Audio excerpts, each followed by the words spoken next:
આપણી સાથે જોડાયેલા છે. રુચિત, આપના ટ્રેડિંગ કોલ્સ જાણીએ. ટ્રેડિંગ કોલ્સમાં આજે પેટીએમમાં ખરીદારી કરવાની સલાહ રહે છે.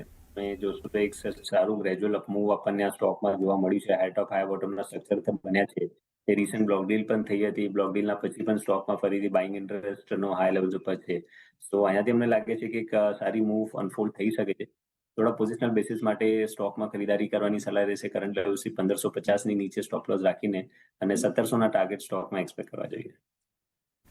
પેટીએમ 1550 સ્ટોપ લોસ, 1700ના એક ટાર્ગેટ અહીંયાથી ધ્યાનમાં